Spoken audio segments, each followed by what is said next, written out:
Bismillahirrahmanirrahim. Assalamualaikum warahmatullahi wabarakatuh.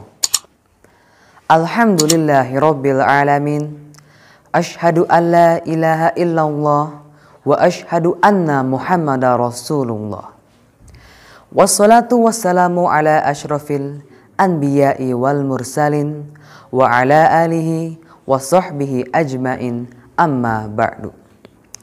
Puji dan syukur atas kehadirat Allah Subhanahu wa ta'ala yang telah memberikan kita kesempatan untuk hadir pada detik ini menjemput ilmu bersama-sama.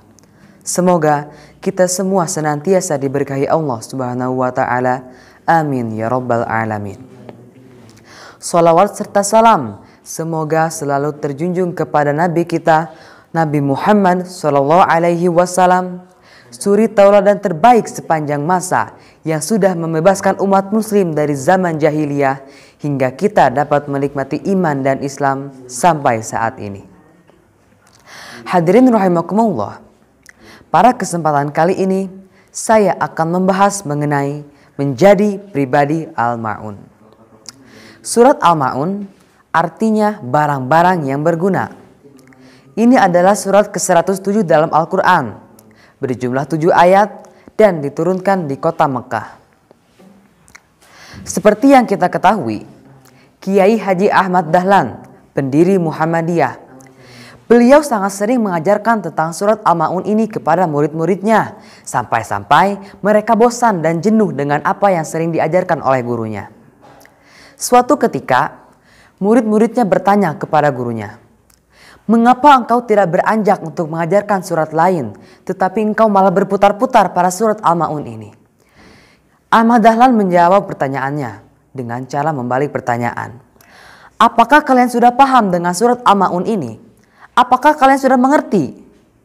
Murid-muridnya pun menjawab, "Ya, kami sudah paham. Kami sudah mengerti dengan surat Al-Ma'un ini. Kami bahkan menjadikannya bacaan pada setiap sholat kami." Ahmad Dahlan kemudian menjawab lagi, "Kalian sudah paham, kalian sudah mengerti, tapi bukan itu yang saya maksud. Amalkan, diamalkan, artinya dipraktekkan, dikerjakan." Dengan begitu, murid-muridnya pun paham apa yang selama ini Ahmad Dahlan inginkan dari mereka.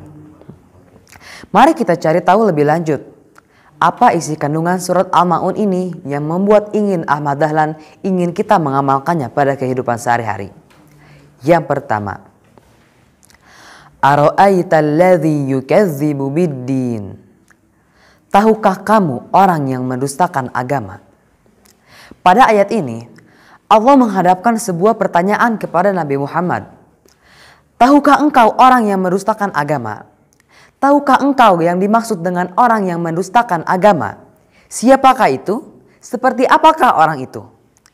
Pertanyaan ini pun dijawab lewat ayat-ayat berikutnya. Fadzalikal ladzi yad'ul yatim. Maka itulah orang yang menghardik anak yatim. Allah menjelaskan kepada Nabi Muhammad bahwa sebagian dari sifat orang yang mendustakan agama adalah orang yang menolak dan membentak keras-keras kepada anak yatim yang datang kepadanya untuk meminta bantuan untuk kelangsungan hidupnya. Jadi, orang itu tidak menyukai dan bahkan membenci anak yatim. Lalu apa lagi? Wala yahuddu ala ta'amil miskin.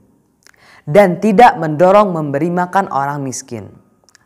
Allah menegaskan lebih lanjut sifat pendusta itu, yaitu orang-orang yang tidak mau menganjurkan kepada orang lain, orang-orang yang tidak mau mengajak orang lain untuk membantu orang miskin, untuk memberi makan orang miskin. Kita tidak boleh seperti itu. Jika kita tidak dapat melakukannya sendiri, maka hendaklah kita menganjurkan kepada orang lain. Maka hendaklah kita mengajak orang lain untuk melakukan hal yang mulia itu. Lalu pada ayat keempat dan kelima, fawailul lil musallin. Maka celakalah bagi orang-orang yang sholat. Coba kita pikir-pikir. Maka celakalah bagi orang-orang yang sholat. Celakalah bagi orang-orang yang sholat. Mengapa Allah mengatakan celakalah bagi orang-orang yang sholat? Bukankah sholat adalah kewajiban utama umat muslim? Bukankah sholat adalah hal yang paling harus kita lakukan, hal yang tidak boleh kita tinggalkan?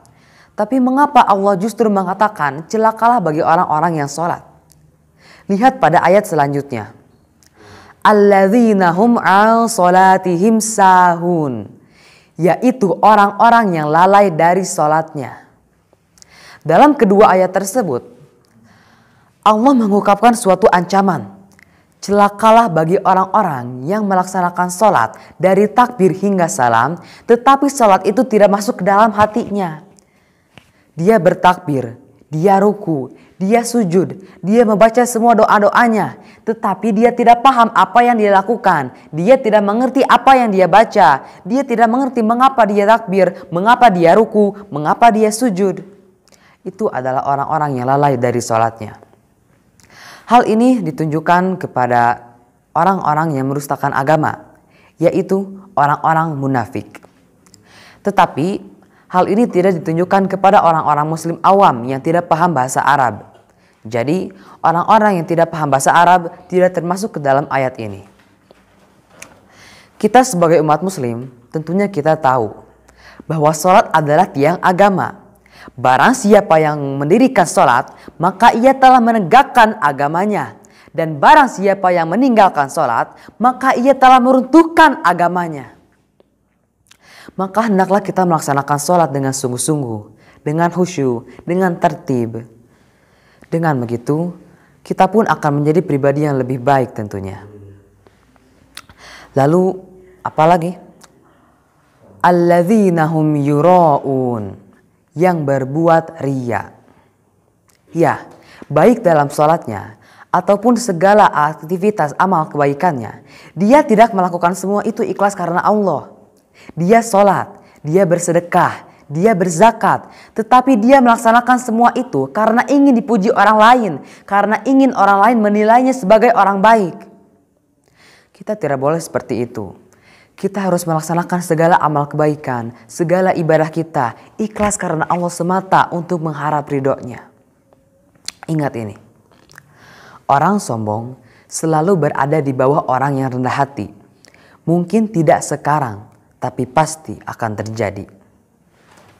Dan yang terakhir, wayamna'unal ma'un, dan enggan memberikan bantuan. Dia tidak mau membantu orang lain.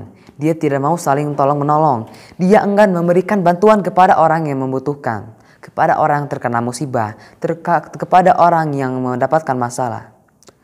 Kita sebagai umat muslim yang baik, maka hendaklah kita menolong terhadap sesama, kepada siapapun, terutama kepada saudara kita yang sesama muslim. Oleh karena itu, janganlah kita menjadi orang yang seperti diberitahukan tadi. Janganlah kita menjadi orang yang membenci anak yatim. Janganlah kita menjadi orang yang tidak mau mengajak orang lain untuk membantu orang-orang lain.